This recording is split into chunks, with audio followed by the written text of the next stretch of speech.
Hey, FlimsyLunchTray here, and welcome to our Friday edition video. And the ship we are featuring today is the Tier 10 French heavy cruiser, the Marseille. And I actually had Mrs. Flimsy break the pole vault because it was tied with Colbert, and also, I don't remember what the other ship, Admiral Schroeder. Was tied among those three, and she chose Marseille. So that is the ship we're featuring today. So we'll talk about the ship. I'll dive more into it tomorrow for the upgrade and commander build video. So make sure to stay tuned for that. And I have to say, I've played this ship once or twice in co-op just to get a feel for it. I sometimes do that. But this is my actual first randoms battle with the Marseille. I really enjoyed going up the line with Shoreborg, and I can't even remember the tier 9 one in between. And what I like about these ships is that they really feel the play style I think of is that I refer to the Shoreborg as like a flank pusher, and I think that kind of sums up these French heavy cruisers with having all the guns on the front, having hydro, having the engine boost, the main battery reload booster consumable, and also having the heal is quite nice. So I really like playing these ships in the sense of collapsing the flank. So that's kind of the goal here in pushing this flank here along. I think we were 11.7 kilometer concealment. I've had to look later. Now, because we're in a thunderstorm, our concealment was dropped to 10.4, which is really nice. So until I know how the enemy team is going to be pushing down the 9-10 line here, or if they are even going to push, we're just going to chill here. We're going to let our Grozovoy go out before us, which Transcendent Sea Turtle, I like that name, it's pretty funny, and told him so in chat. But let me talk about these guns first, and then there's going to be a bit of battle footage happening in the background. So the funny thing with these guns is that these guns are the same, same exact guns that you find on the Dunkirk, although it's slightly different. So on the Marseille, it reads 3x3 330mm /50 MLE 1931 in the turret, and then for the Dunkirk, that's the tier 6 premium French battleship. It reads a 2x4 330mm /50 MLE 1931 on a Saint Chamond MLE 1932 mount. So there's a slight difference there, but in terms of the gun performance, whether we're talking about the shell penetration, I'm not sure about the velocity. I can't remember if the velocity is the same or not. I have to look. Nesky. But I have to check that. But the AP max damage and the HE max damage is the exact same. So these guns will feel very familiar to the commanders who have Dunkirk, the Dunkirk guns. Granted, they're just a 3x3 versus a 2x4 that you have with the Dunkirk. And so actually, playing this line, I played Dunkirk kind of somewhat similar to what I'm doing right now. I utilize the islands to be able to push in, and as I like to have, he's broadside again, ladies and gentlemen. Oof. But I like having the top grade gunner to get that even faster reload time out of the gun here. Their secondaries, if you also notice on our mini map, they're 8.7 kilometer secondary. So the secondaries actually come quite in handy here, as we have deleted the Nesky, and now there's this smoke screen with a gearing. So we're going to be pushing in for him now and switch maybe to HE if I remember here as I kill speed, and I needed to turn in a little bit sooner because of torpedoes. But anyhow, going back to these guns, they're quite nice. They feel rather comfortable to me, and I quite enjoy it. Now, where these guns are going to actually begin to differ versus the 3x3 versus 2x4 setup with the Dunkirk is the Sigma and the vertical and horizontal dispersion. So if you build for the aiming systems modification 1, I think that's the 3rd slot, on the Dunkirk, you have a Sigma of 1.7, maximum dispersion horizontally 228 meters, and then maximum dispersion vertically 137 meters.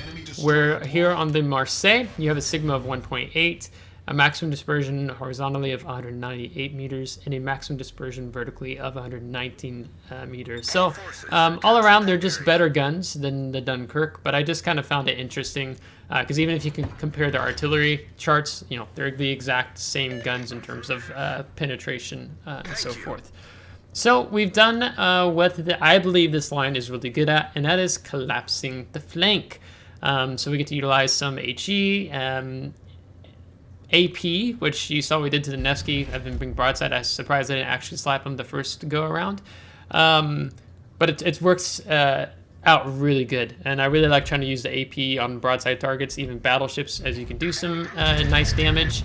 As we're still caught up in the thunderstorm, so our concealment is still down to 10.4 when our gunfire penalty bloom lessens. So if we wrapped around the island, and now the goal is I push to the next island. That's literally how I like playing these French cruisers, heavy cruisers. Their guns are all on the front, so you don't have a real need to show much side just to get that, you know, the third turret off since it sits back behind the second turret. And that is just how you are able to just keep moving up. Ooh, Kearsarge sitting there broadside. So that's, again, that's just really how I like being able to play the line. So let's see, we have a submarine this match. They had 2 cruisers are dead. They have a destroyer that's dead. We've only lost a cruiser ourselves so far. And I'm really hoping that I can punish this Kearsarge. And this is when you get opportunities like this is when you want to use your main battery load consumable to bust out some even more damage here. Now, I did have a misplay. I'm a little bit too far extended out, so it's Bourgogne. He probably could damage just a lot more if he aimed just a little bit further back. I got a little greedy as I coasted up here trying to get shots on the Kearsarge. But he's gone behind the island, and his Tirpitz is looking even better to take a shot at. So we're going to be able to do 8,300 to him. So you do want to find good opportunities in using the main battery load booster consumable where you feel like you're going to get your money's worth. Typically that's going to be on a broadside target such as a cruiser or battleship or maybe even an aircraft carrier. Or it could even be a destroyer that you're just trying to get rid of. So it's an 11.8k salvo as we're going to reverse. We're going to go dark, and we're actually going to put out this fire because there's no threat to us right now. So, kill number 2 possibly coming up here. Yeah, blow the horn in prediction. The other thing that's why this line is really good about being able to collapse flanks and be a flank pusher is the fact that you have the engine boost that I've just activated. So I have it where I have a 3-minute action time on my engine boost. And this line, if you these ships, if you get in a position, as he's gonna go down here before I can kill him, if you're able to get yourself in a position when you're utilizing these islands, so now the goal is to move up to the next island just ahead in front of me on the 5-6 line. It's kind of being the tip of the sword almost with your ships. You know, I have we have 2 destroyers that are actually up on the sea line. We have an Edinburgh not too far behind us. So I want the action. I want to be able to push up here, and when you have this engine boost, you can quickly move up and catch targets off guard. Now there's a lion out here on the 4 line that I'm looking for. I can do more damage to him with him being broadside versus the Bourgogne, and so indeed here's the lion. So we're going to get turned slightly, make sure all 3 turrets are able to fire, and we're going to use that main battery reload booster again for 22,600 damage. Hoping maybe we can get another really nice big salvo as we lose our Fletcher, and Fletcher kills the gearing in exchange. Now this Bourgogne, who we've kind of been going back and forth about harassing, we're dealing with him again. So the engine boost is really nice in being able to quickly get across the map and be able to juke and maybe try to avoid some torpedoes. So you're looking for those opportunities as I'm going to be spamming the M key here, trying to see if I can get the salvo accurately on the broadside of the line here. The other thing that I just activated was the hydroacoustic search. So it has a 5-kilometer detection of ships, and I think the torpedoes are... It picks up torpedoes either 3 or 3.5 kilometers. We can look at that tomorrow in the upgraded commander build video. And I popped the Hydra because there's the Kitakaze nearby. And yes, I am going to take shots at the Kitakaze. I want to help my Shima. I want to help the Grozovoy out. Anything we can do to help get his health pull down out a little bit more is going to be able to really help us out here. And help our Shima and Grozovoy to feel comfortable that they continue to push up here. And so here you can see, even though we had just stopped going forward, we reversed pretty quickly. See if we can get some more damage in here. And picking up Confederates, in addition to the close quarters we got on that gearing earlier that we dealt with. So the hydroacoustic search is really helpful when you're able to push in and play aggressive and collapse these flanks. So I think these French battleships do such a good job at it. Now I'm gonna make a bit of a greedy play here. Bourgogne's guns, you can see they're all looking this way, and I want to be able to try to get around the corner of this island. He's broadside to me, so I'm at risk of being punished if I show too much side here. We get 18,000 K out of him, which is great. You see I've activated my main battery reload booster once again. I'm trying not to be too greedy and showing off the third turret here because I know I'm going to have to show more side.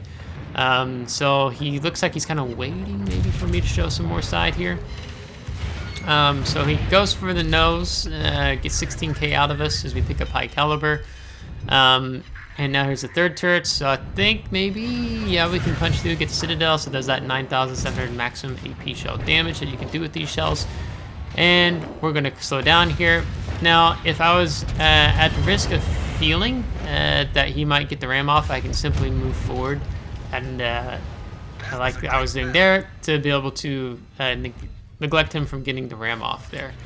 As we are now used up our last heal, as we are just at 199,000 damage as this Kitakaze jukes me and slowing down his speed. So I did pull back, but it wasn't enough by the time I took that shot off. So we're going to simply roll back here. I'm not sure if the Kitakaze's used his torpedo reload booster. You can see our Shima there is 4 HP left. So we're just going to disengage here. There's no need to put ourselves out there. We don't have our damage control party is about to come off cooldown. Our main battery reload booster is getting closer to come off. It's off cooldown now.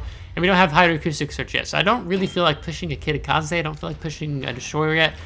Maybe till I get the hydroacoustic search back up here. But we can continue taking pot shots at the Drake here. So we're positioning ourselves. We can utilize all 3 turrets. So I'm wanting to make an even more damage play, but there's not much damage left to be able to go around here. As the Kitakaze has dumped his torpedoes on the Shimakaze. So I'm wondering maybe that there's another rack possibly coming this way. But I've got my Grozovoy up near me to the right. So it doesn't seem he's dumped any torpedoes off on us. So we're going to begin to accelerate forward. We're going to go ahead and pop the engine boost. Now I could have probably waited a few more seconds until the hydroacoustic search was definitely up to confirm that the Kitakaze didn't use his torpedo reload booster. So this is something you have to be mindful of. I've gone for not the main battery traverse modification to help my turret traverse, but I've gone for the aiming systems modification, so I'm having tighter shell groupings horizontally and vertically. And so if you turn really fast here, like I'm about to, and I have free look on, we catch the Kitakaze out here, and I'm out turning my guns basically in that situation. So only my secondaries I'm able to get off here. So my turrets weren't ready to actually shoot the Kitakaze when he did get lit. So that's something, if you do go for the aiming systems modification, which I do recommend, just to have that, take advantage of that tighter shell groupings, you're going to want to be mindful of that. In terms of weaknesses, this ship, you do want to watch how much side you're giving. You really want to be mindful of that. You don't want to overturn just to get that third turret off. You want to be able to be mindful of it where you're already actually beginning to turn your rudder shift the opposite direction as you're about to get the third turret firing solution off. As the enemy sub takes out our Pomeran. So you just have to watch that. You gotta be mindful of the broadside, because you will get punished for it. And we'll talk about the armor scheme in tomorrow's video as well. I'll kind of break down and talk more about it. So you just have to be mindful. Now, the secondaries are decent. I mean, they're not crazy good, but they're actually nice to have on hand when you feel that, when you get into situations where you're waiting for your turrets to reload, and the like a DD, like after we shot the gearing, we didn't actually finish him off, though he had already fired his torpedoes, so he wasn't really a threat. But our secondaries were able to finish the job off. So you do need to be mindful when you are fleeing, if you're kiting away, because all your front turrets, or all your turrets in the front, right? So in order to be able to get a shot off, you're going to have to turn a little bit to be able to get to those forward turrets off, which I think, if I remember correctly, the rear firing angles are not actually too bad here on the Marseille. But I can't say that confidently, I have to check.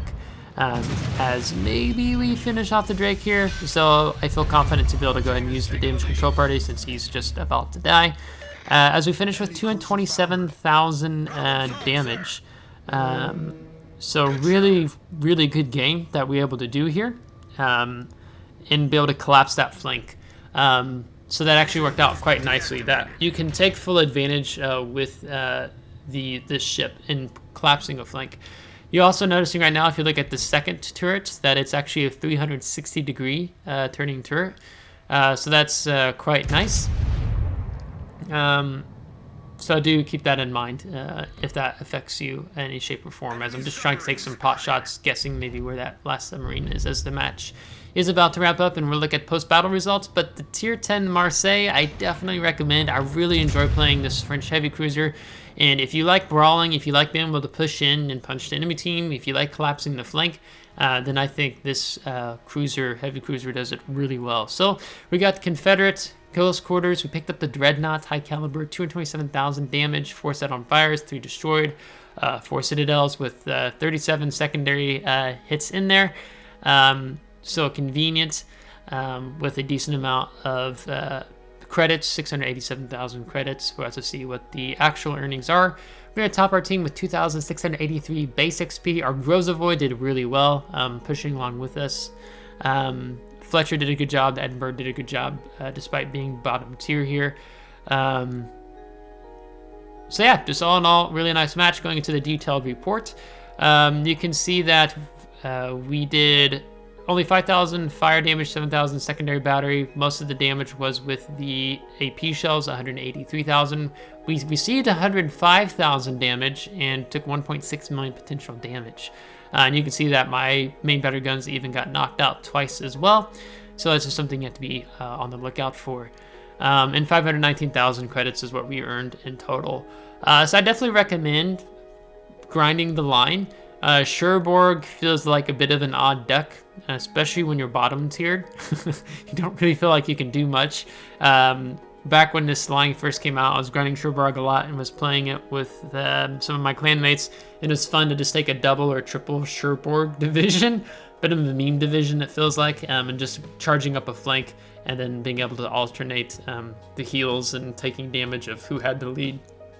So you can easily collapse a flank with this line. So, if you take something like with the Georgia, maybe you want to have a St. Vincent running with you, or you have a DD running Hydro even further out in front of you, like a Friesland, I don't know, maybe even a Daring, something that's, or Marseille. I mean, not that Marseille has Hydro, but something that's able to keep up with you and have the speed running out alongside you. You can make a pretty bully division with this line. So I hope you enjoyed this video today. I will show Colbert next week because it became so close, and I have 2 good games as a spoiler. One of those is on Tears of the Desert, and the other is on Oceans. I actually had Oceans in Colbert, so it feels nervous, right, when that match started. But it's really good games. I think I'll showcase both of those battles, because it kind of highlights the 2 play styles of, what do you do with Colbert when you don't have any islands. So anyhow, if you liked today's video, give it a thumbs up. If you didn't, give it a thumbs down. Subscribe if you do want to see more. If you have subscribed, I really appreciate it. We're on our way to 1,500 subscribers, and I'll have a community game day with all of you. We'll play operation scenarios on NA server for 3 hours together. Then we'll do EU for 3 hours. So do consider supporting the channel in that way with a like or a subscription if you like the content I'm producing, and catch us tomorrow for our upgrading commander build video. So until next time, take care.